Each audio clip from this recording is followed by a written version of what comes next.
melahirkan pervaginam itu sangat wajar kalau robek. Kalau robek tinggal dijahit. Nah, kalau robek tinggal dijahit. Kita hamil untuk melahirkan jadi kapok gitu. Jadi peran media itu sebenarnya kalau sekarang untuk generasi ya kayak trauma ya. kayak trauma padahal belum pernah mengalami. Assalamualaikum, hai teman-teman. Selamat siang, semoga yang nonton hari ini dalam keadaan sehat ya. Hari ini kita bakal ngobrol santai yang membahas tentang pastinya nggak jauh dari perempuan ya. Apa sih yang tema yang bakal kita bahas, yaitu adalah takut lahiran padahal belum mengalami kehamilan, tokophobia dan tips tenangkan diri. Kita hari ini, aku khususnya ngundang dua narasumber. Ini adalah salah satunya narasumber kita, namanya Bidan Baiti Janati, dan narasumber aku yang kedua itu adalah Ibu Nani Sugiyarni. Para narasumber menyapa teman-teman kita hari ini. Boleh dari mana dulu nih? Assalamualaikum, salam kenal ya. Assalamualaikum warahmatullahi wabarakatuh. Salam kenal dari saya Bidan Baiti Janati. Semoga acara ini bermanfaat. Nah, bersama Bu Bidan Baiti Janati ini, beliau itu adalah praktisi yang memang dekat dengan dunia kehamilan dan lahiran ya Bu Biti ya. Dan Ibu Nani Sugiyarni ini adalah saksi hidup gitu ya. Kita pengen tanya nanti beliau ini punya anak berapa gitu ya, dan bagaimana mengalami masa-masa kehamilan ataupun proses lahiran itu sendiri gitu ya. Oke, Bu Bit, kita nih banyak banget ya di Gen Z gitu ya, khususnya aku.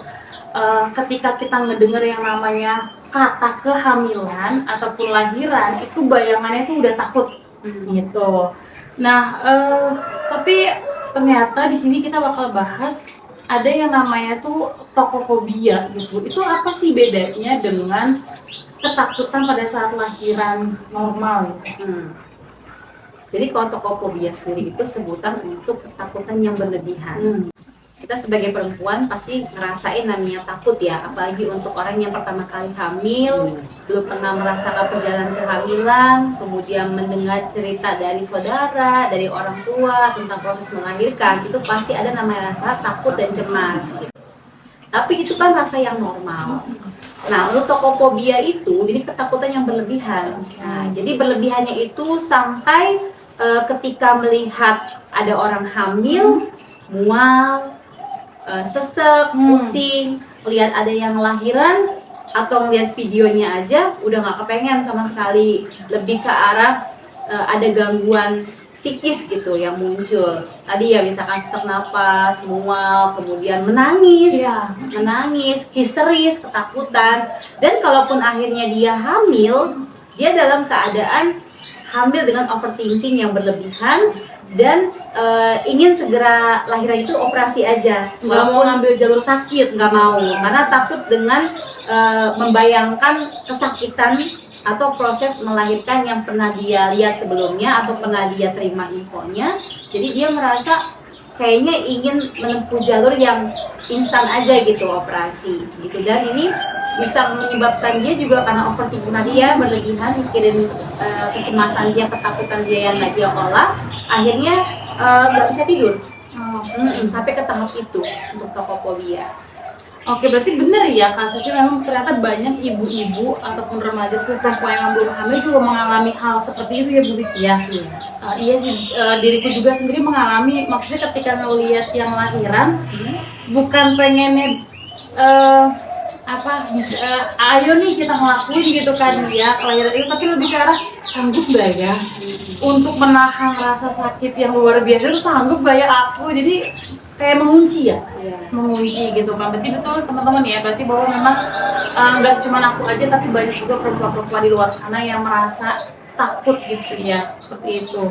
Jadi kalau kayak gitu Bu Bit, berarti kan kekhawatiran, ketakutan yang tidak wajar gitu. Tapi apa sih kira-kira penyebabnya bisa muncul yang tadi Bu Bit sampaikan, tokophobia sampai nggak mau dan seterusnya gitu Ya.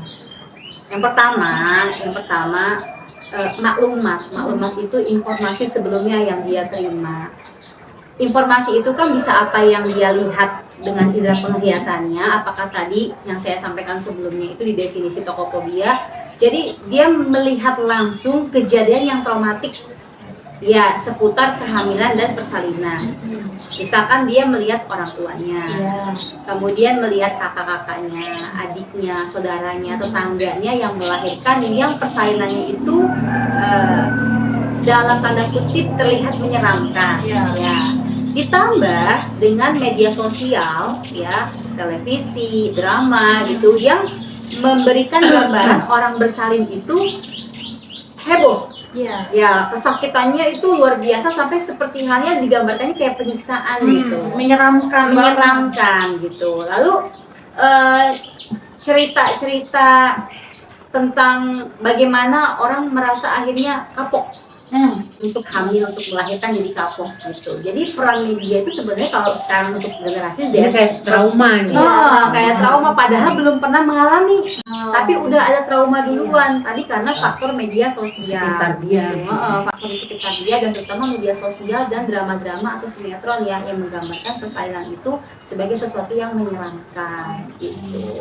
Dan tidak ada support system gitu saat dia lagi merasa takut itu, nggak ada support system. Jadi ketika dia menyampaikan rasa takutnya, orang bilang ya iyalah biasa, namanya lahiran pasti takut gitu kan, pasti sakit, pasti takut kan kita semua sebagai perempuan, tapi tidak pernah mengkonfirmasi sejauh mana dia takut. Kemudian yang berikutnya adalah kurangnya ilmu. Nah, jadi kan tadi kan faktor orang-orang di sekitar, kemudian faktor media ya yang memberikan stigma negatif terhadap proses persalinan, ditambah dianya sendiri tidak belajar.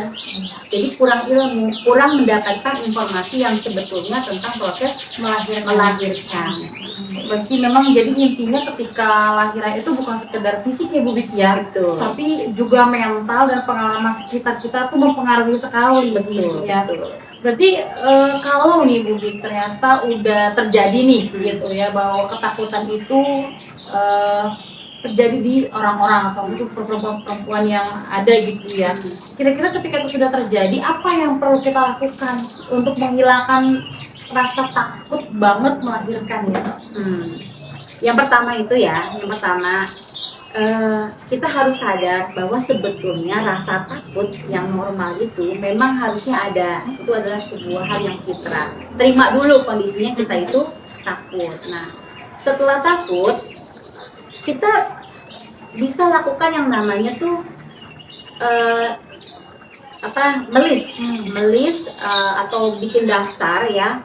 Apa aja ketakutan kita dalam proses kehamilan, apa saja ketakutan kita dalam proses persalinan. Setelah ketakutan itu kita list, contohnya bisa apa Mbak Wada? Kalau diriku paling takut lahiran itu robeknya. Nah, robek kita masukin itu sebagai top of ya. Top of-nya itu yang paling utama di atas itu kita list takut robek. Nah, ketika kepala bayi keluar per vaginam, takut robek.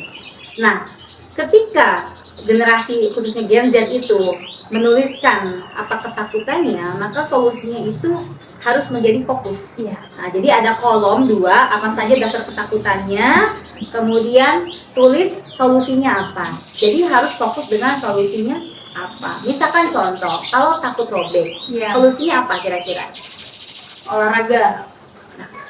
Pertama mungkin dengan belajar dulu. Belajar. Dari belajar itu kita tahu anatomi dari perineum atau jalan lahir keluar kepala bayi itu. Kita tahu anatomi vagina, kita tahu fungsi vagina, dan kita tahu bagaimana melatih supaya otot-otot yang ada di vagina itu, khususnya di perineum itu lentur. Nah, kemudian yang berikutnya kita cari tahu cerita-cerita tentang orang yang ternyata vaginanya tidak robek.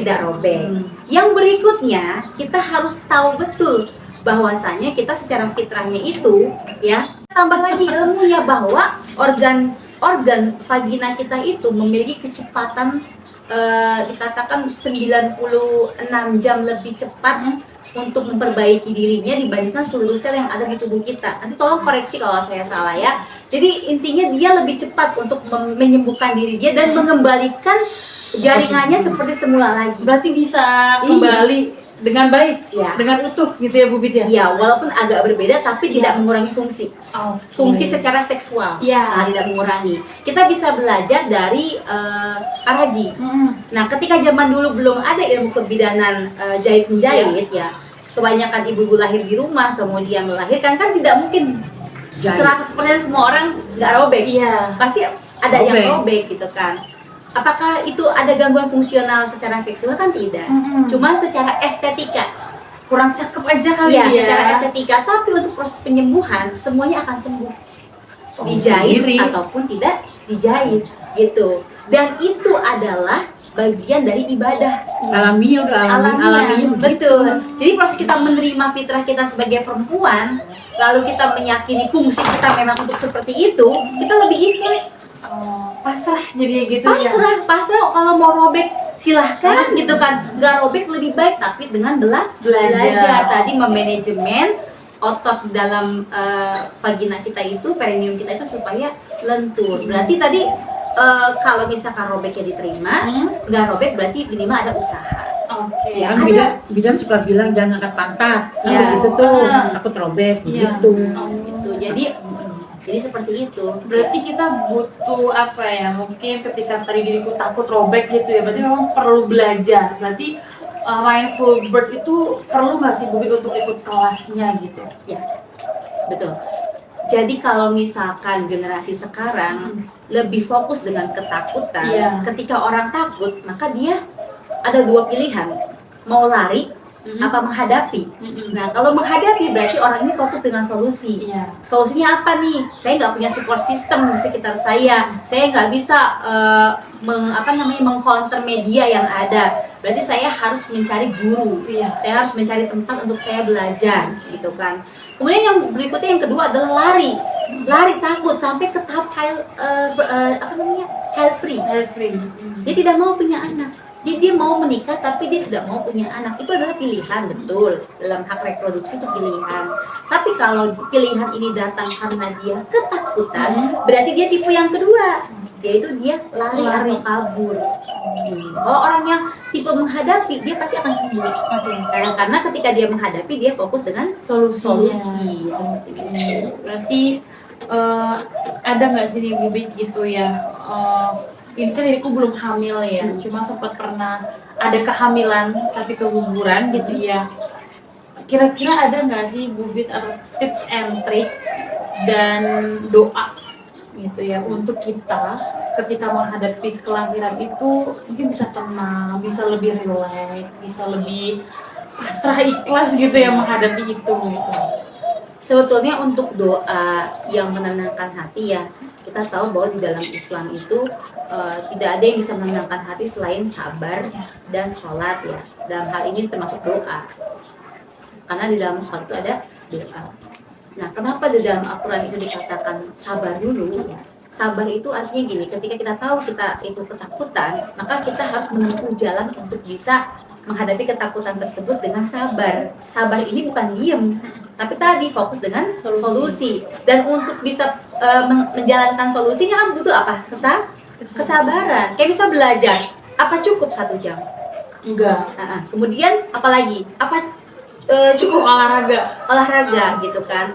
Apa cukup dengan hanya nutrisi kayak gitu? Jadi bersabar, apalagi 9 bulan itu perjalanannya lumayan panjang gitu kan ya bersabar memberi makan yang halal dan thayyib, bersabar untuk ikut kelas, bersabar dengan segala keluhan yang ada saat kehamilan, itu kan bersabar.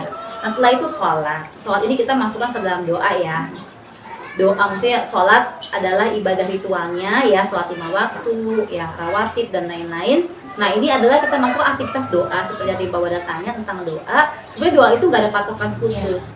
Doa itu cari yang emang kamu hafal dan kamu merasa nyaman membaca doa itu. Tapi kalau saya pribadi tanya, saya doanya apa? Dari zaman dulu saya ujian SD, SMP, SMA, saya senang banget baca satu doa ini ya. Robbi, Allahumma yassiru wala tu'asir. Allahumma yassiru wala tu'asir. Ya Allah, permudahlah, jangan persulit gitu ya. Nah di dalam doa itu saya merasa tenang ketika membacakan doa itu. Dan tips dari saya ketika kita berdoa ya, gunakanlah arti dari, kalau kita nggak hafal Arabnya, gunakanlah arti dari kata-kata tersebut yang sifatnya itu bukan harapan tapi permohonan ya. Jadi ya Allah permudahlah, bukan ya Allah semoga mudah, tapi ya Allah permudahlah jangan dipersulit gitu. Jadi kita meminta seperti itu kepada Allah, dan saya nyaman banget kalau misalkan pada saat menghadapi sesuatu yang berat, saya doain itu. Mungkin sama teman-teman bisa ditiru. Iya, betul ya, Bisa. Masya Allah. Alhamdulillah, berarti memang kekuatan doa itu juga kita harus meyakini apa-apa yang kita doakan itu akan terjadi gitu pada diri kita gitu.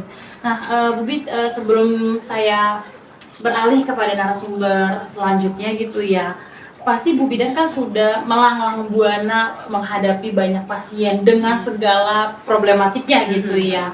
Pernah nggak dalam kurun menghadapi pasien itu bertemu dengan pasien yang awalnya takut banget lahiran, tapi akhirnya ketakutan itu mungkin hilang gitu ya, atau dia lebih siap menghadapi kelahiran pada saat itu? Kalau selama saya berpraktek ya, zaman waktu tahun 2010-an gitu ya, atau 2007-2008 itu saya karena tinggal di kabupaten yang mungkin di kampung nggak nemuin sih. Cuman karena sekarang yang saya hadapi adalah generasi Z gitu kan, Gen Z ini tadi faktor ketakutan mungkin Mbak Wada juga merasakan gitu ya, ketakutan hamil, ketakutan melahirkan itu saya udah nemuin. Jadi dia sampai ngedengar kata dia hamil, tapi dia ngedengar kata lahiran itu dia nangis, takut banget, ih saya nggak siap kayak gitu. Nah akhirnya kan saya ajak untuk solusi tadi ya, untuk belajar. Dia belajar tentang anatominya, tentang fungsinya, tentang hikmahnya, fitrahnya, lalu belajar relaksasi gitu ya. Kemudian dia banyak berdoa, ya banyak sholat, banyak doa gitu kan. Ya alhamdulillah pada saat akhir menjelang kehamilannya dia kontraksi ya dia kayak lebih tenang gitu. Lebih tenang, dan bukan karena nggak sakit ya Mbak Wada. Sakitnya kontraksi itu nggak akan berkurang, tapi penerimaan dia dengan posisinya adalah memang tugasnya melahirkan, pasrah gitu pada Allah, itu membuat dia lebih tenang lagi.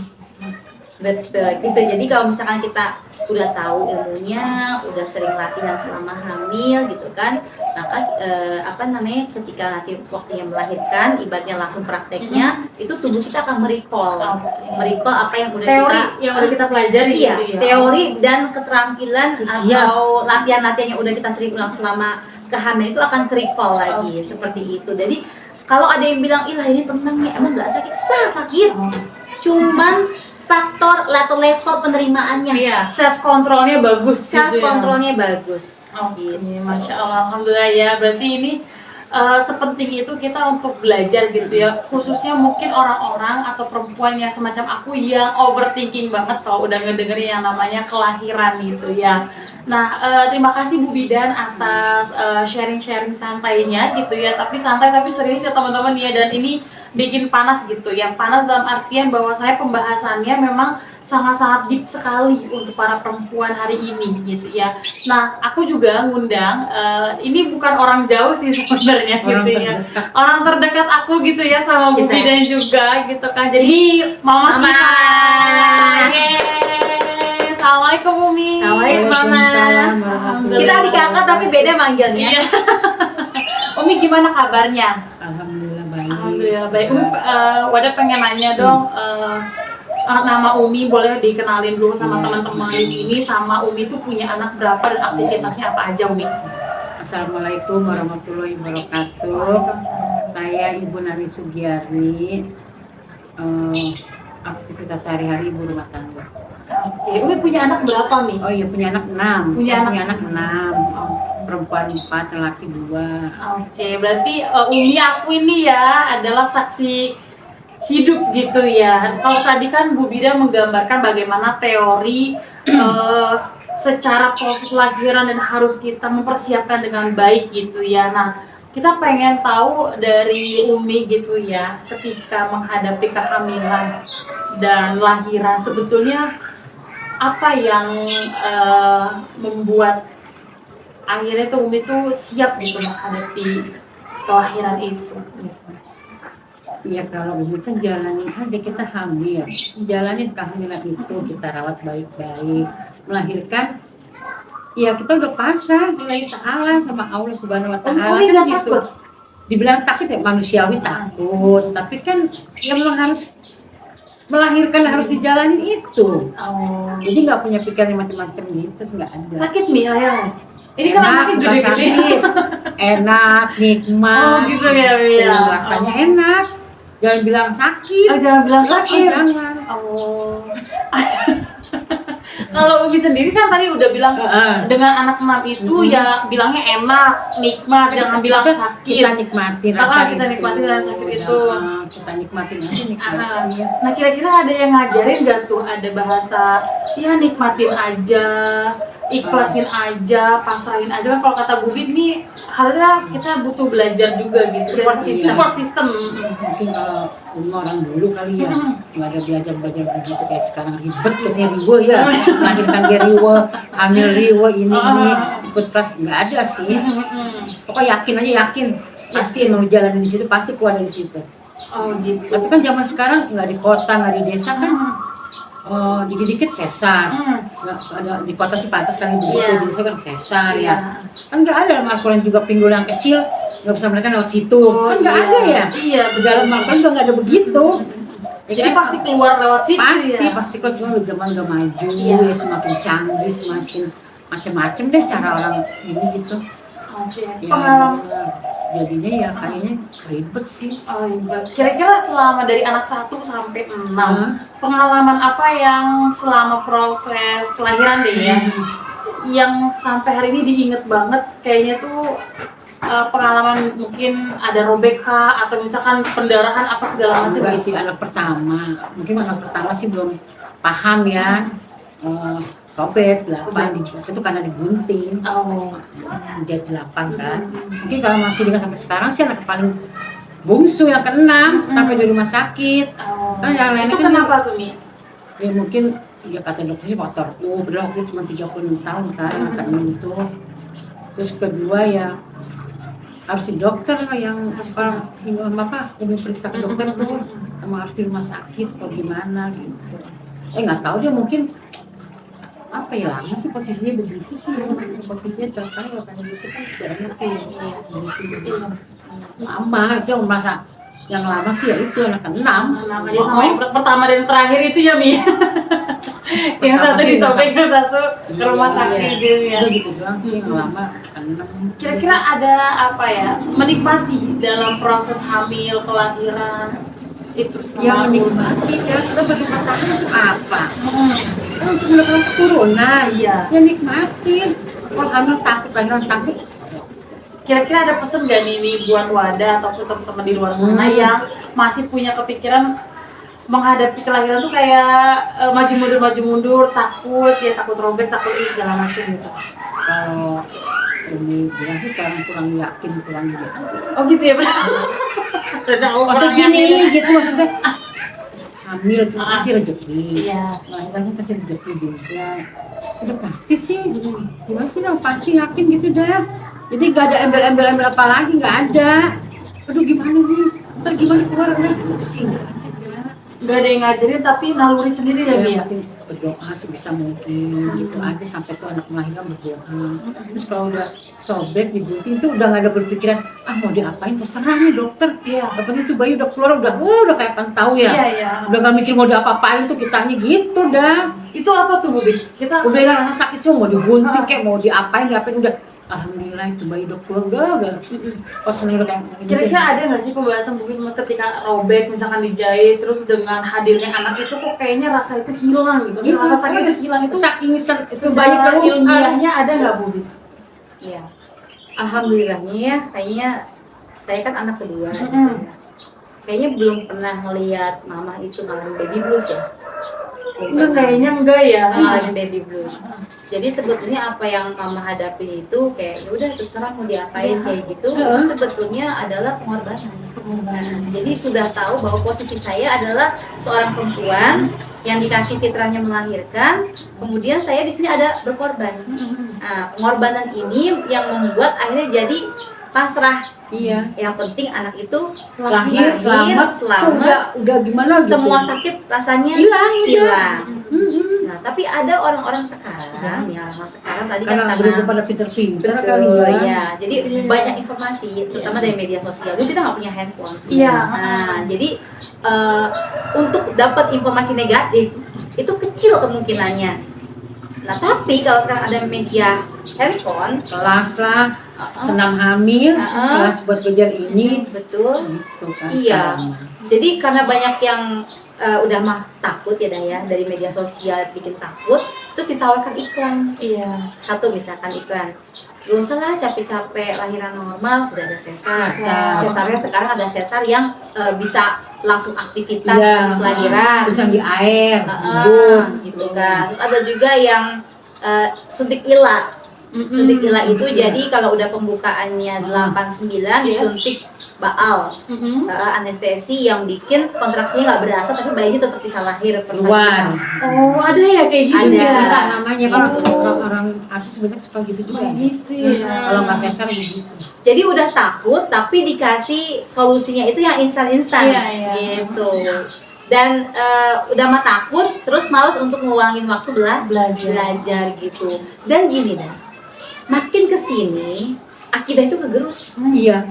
Kayaknya ya Mi ya. Keyakinan kita agak berkurang, Agak ya. berkurang. Gitu. Terutama ngerasa nggak Mbak Wadah? Iya. Kan Mbak Wadah juga pengantin baru ya. Iya. Merasa nggak ketika menikah kemudian dapat kehamilan ada overthinking soal faktor ekonomi? Ada. Aku banget itu. Nah, Jangan nggak hilangin itu. Iya. Jangan. Aduh gimana tadi? Bisa nggak sih? Takut gini pikirannya kayak ini bayi akan baik-baik aja nggak Ih, ya? jangan begitu. Maksudnya secara makan atau kayak gimana? Jangan begitu. gitu. Allah udah kasih kita nih, kita istilahnya makan sama ikan asin kayak Mbak. Alhamdulillah kepintaran itu dari Allah pinter Mbak. Iya. Cuma ditambah gizi kita zaman sekarang ini anak lagi pinter. Ada anak makannya, oh bego mah bego. Nah, dari Allah udah dikasih di sana dah. Cuma ditunjang makanan bergizi lebih ini begitu. jadi tuh kapitalisme itu udah diadop, udah merajalela di negeri ini ya. Dimana kalau kapitalisme itu anaknya adalah sekuler ya. Iya. Jadi kalau kapitalisme itu standarnya adalah ketika kita sukses itu kita punya materi yang Materi yang cukup, banyak. ya yang banyak. Kemudian mengikuti standar-standar orang-orang kapitalis. Contohnya misalkan seperti ini, ketika hamil seolah menjadi tuntutan harus 4 bulanan, 7 bulanan. Iya. Padahal kalau ada rezeki aja boleh. Boleh. Kalau misalkan nggak ada, nggak usah jadi sesuatu hal akhirnya ngutang. Iya. Ini Gitu berhubung nggak kan. punya nih, Iya, aku Mi. pengen enggak. Oh Ya. enggak ya Allah. Dan pasrah kan? Ya Iya. udah berarti emang belum rezekinya Iya. gitu kan. Mbak Tapi marah-marah. Oh, ya. Mbak marah. Kok kenapa bayinya begini nggak pakai 7 bulan? Udah yakin aja nggak apa-apa. Iya. Oh, keyakinan Umi tuh tinggi banget ya Mi ya. Betul. Kan kita hamil, gimana kita nggak yakin ya? Kayak wadah nih nggak boleh udah mau begitu dah. Iya, biasa Ini banget. anak ntar bisa ini nggak? Ya? Jangan. Mau makan jengkol pakai APG alhamdulillah anaknya gede-gede. Iya. Gitu. Iya.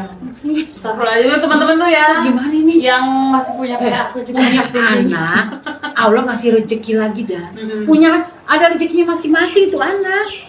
Gitu. Jangan takut, aduh gimana lu bisa sekolah ini gini. Ya sekolah semampu kita ya. Sama juga sekolah nggak ada TK-TK sampai 6 karena nggak gablek. Gitu. Nggak ada anak yang ke dokter karena nggak punya. Lu kalau udah sebulan setengah muntaber, mungkin ke dokter. Iya. Enggak dibawa ke dokter Mi. Oh, enggak. Ke puskesmas. Berhubung nggak ada mungkin kalau ini ke dokter di di rumah sakit infus. infus. Enggak ada. Ya aja obat kampung makasih gitu tuh. Dikasih gula merah, kemiri kata orang mana tuh, mah diajak ke sono. Ya, tapi kalau dia sembuh kan sembuh, masih panjang umur. Maka masih kalau anak sakit tuh enggak panik kan? Ya dibilang nggak panik karena gini. Ini anak sakit nih. Kita berobat kan yang murah kalau orang nggak punya ya pas sembuh obat udah habis kok belum sembuh ya akhirnya masang bagus lagi gitu minimal ke dokter gitu. Nah akhirnya ke dokter sembuh ya alhamdulillah. Tuh kalau sembuh nggak sembuh kan udah tergantung Allah. Makanya bapak suka ngomong gini, Nan itu anak dikasih makan apaan sih sakit terus dia udah berobat ke dokter ini kalau ya udah pak tinggal tunggu aja. Tapi kalau mati kan tinggal dikubur, udah kekuasaan Allah kan. Mau bikin apa kalau udah meninggal? Iya. Ya enggak. Cuma sebabnya kan itu kan. Iya, jadi karena memang akhirnya kapitalisme sekuler ini diterapkan, akhirnya muncullah mungkin seperti saya ya Bu Biti ya. Akidahnya geser. Akidahnya Iya, nggak semakin geser, bergeser. semakin mengikis ya. Menipis menipis, akidah. menipis Kepercayaan ke Allahnya semakin menipis. Oke, berarti ini Gitu. juga berkaitan dengan keimanan kita sama Allah Iya. ya. Jadi harus yakin gitu. Iya. Pernah ketemu sama yang ibu hamil nangis-nangis dah. Iya. Saya bilang kenapa? Aku mah nggak suka Nangis. tuh gitu. Kenapa dia hamil nangis? Nangis ternyata karena suaminya tidak ngadain Support. 7 bulanan. Oh, jangan ngadain 7 bulan. Tidak ngadain apa sih yang kata Baby shower, gender reveal gender, Reveal gender. Itu kan Apalagi- zaman tren-tren begini nih. Zaman tren begitu. baby shower, Baby ya, shower. baby shower. Jadi kok hal yang seperti itu, kemudian sedih karena tidak bisa beliin baju baru buat anaknya, kayak gitu kan, merasa maaf ya masih merasa terhina kalau dapat baju dari orang lain, Turunan kasihan ya. sama anaknya. Udah pernah nggak ngerasain gitu? Kalau misalnya lagi ekonomi yang lagi Down. lagi down, kemudian dikasih kehamilan, ada nggak rasa sebagai ibu normal sebenarnya pengen ngasih yang terbaik? Berhubung Apa- tidak ada, sekarang turunan. Kemarin pertama Iya. ya, karena deket-deket ya, paling beli baju buat saling di ini berapa biji yang baru, kesini turun. Karena dikasih mau nerima kok, cuma nggak apa-apa dikasih nggak punya ya. Malu. Iya, Iya. iya, begitu. Jadi standar. Jadi karena kapitalis tadi standarnya bergeser, gitu. Jadi harus yang sesuai dengan apa yang sekarang lagi tren lah, gitu. Iya, jadi niru Apalagi ya niru Bu Biti gaya ya, ini. apalagi Umi Biti. Sekarang itu banyak banget produk-produk bayi yang pakai skincare bayi. Jadi diriku tuh kayak gini, perasaan baru bayi aja kok udah kayak peredarannya banyak banget. Jadi Ya. naik pengeluaran. Iya, Nah, kayak naik gitu. pengeluaran. Jadi itu kayak sedikit ke bawah di alam bawah sadar kali ya Bu Biti ya, Umi ya, bahwa ini gimana ya caranya gitu. Kan bayi saya sih pakainya ini diikuti. Iya. Iya. Kalau nggak kesampaian apa kira-kira? Stres. Dan tadi takut untuk punya anak kedua, ketiga, keempat karena Iya. merasa pengen ngasih yang terbaik ke anak yang pertama aja. Iya, bahkan beberapa orang-orang atau temen yang diriku temuin ya, dia tuh udah bilang ke anak yang sekarang gitu ya, ke anaknya dia untuk cukup punya anak 2 aja. Iya. Gitu, karena perekonomian hidup itu berat, semakin ke depan Tapi itu yang bikin berat gitu dia ya. bikin dia berat emang dia sendiri. Gitu. Iya enggak? Ya, sebetulnya untuk menjaraki, Ya, menjaraki itu nggak apa-apa. boleh, Boleh, gitu ya. ya. Yang tidak boleh adalah membatasi atau sampai child free tadi, Iya. gitu kan? Karena tadi faktor ketakutan secara ekonomi. Kalau masih muda di steril gimana tuh?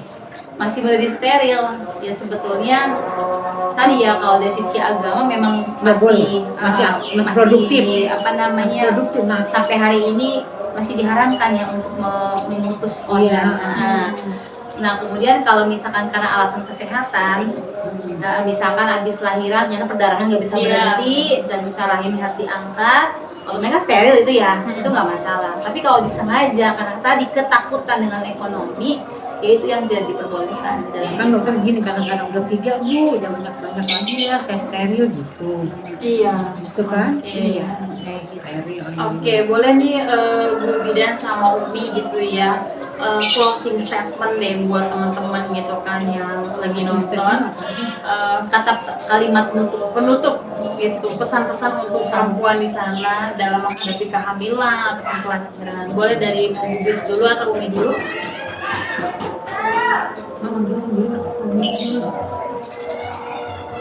Untuk anak-anak sekarang menurut Umi sih untuk melahirkan hamil dan melahirkan jangan takut, itu kan suatu rezeki dari Allah, jadi segala sesuatunya kita pasrahkan dan yakin pasti Allah jaga kehamilan dan melahirkan itu. Jangan rasa ketakutan manusiawi, kalau ketakutan kalau kita pasrah sama Allah, yakin bahwa kita bisa melahirkan secara normal, insya Allah ya.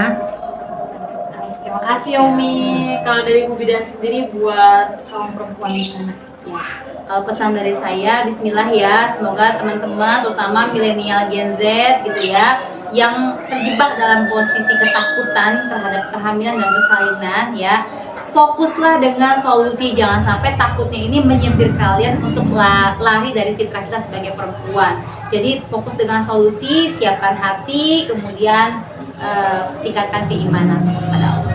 Ya, Masya Allah. Amin ya Rabbal Alamin. Alhamdulillah. Alhamdulillah teman-teman, sharing kita hari ini sangat bermakna banget ya, sangat menginspirasi. Dan aku sendiri gitu ya sebagai moderator hari ini tuh kayak dapet banyak banget pelajaran, ilmu dan reminder gitu ya dari Bu Bidan, dari Umi gitu kan, bagaimana menghadapi kehamilan, kelahiran gitu. Dan penting banget itu adalah memang buat diriku dan teman-teman di luar sana yang masih takut gitu ya sama kelahiran dan kehamilan itu, please, kayaknya memang kita adalah kaum-kaum yang perlu belajar banget ya tentang planning birth gitu kan. Dan gak cuma diri kita, boleh banget ngajak suami gitu ya. Dan karena kenapa penting banget juga ya Bu Bit ya untuk suami itu paham. Sangat penting karena dia support sistem utama. Betul gitu ya. Jadi boleh banget teman-teman gitu ya mau untuk ikut kelasnya Bu Bit, karena Bu Bidan juga punya kelas gitu ya untuk planning birth itu sendiri bersama pasangan. Jadi lebih siap menghadapi kelahiran, didampingi dengan pasangan juga yang lebih paham bagaimana harus men-treat kita sebagai istri ketika proses kehamilan ataupun sampai kelahiran, sehingga ini sangat meminimalisir untuk terjadi baby blues di antara kita berdua gitu ya. Seperti itu. Alhamdulillah, terima kasih banyak Bu Bidan atas waktunya. Umi, makasih banyak atas Sama-sama. waktunya. Mohon doanya untuk aku juga mudah-mudahan bisa mendapatkan anak gitu ya di tahun ini, dan bisa akhirnya belajar juga dari Umi dan Bu Bidan gitu ya. Dan teman-teman semuanya, mudah-mudahan kita diberikan buat yang masih jadi garis dua, pejuang garis dua, aku doain semoga kita tahun ini mendapatkan rezeki berupa anak gitu ya, amin. Dan teman-teman yang lagi mengalami masa kehamilan, semoga kehamilannya sehat gitu ya. Dan yang mau mendekati HPL kelahiran, mudah-mudahan lahirannya lancar, kita tenang, sehat, dan semuanya bisa kita nikmati dengan indah bersama pasangan kita gitu ya, dan anak kita. Amin amin ya rabbal alamin. Insya Allah kita ketemu lagi nanti bincang-bincang sama Bu Bidan dan Umi lagi ya, dengan pembahasan yang lebih keren lagi insya Allah. Dari aku ada Rahmani, mohon maaf lahir dan batin. Wassalamualaikum warahmatullahi wabarakatuh. Waalaikumsalam warahmatullahi wabarakatuh.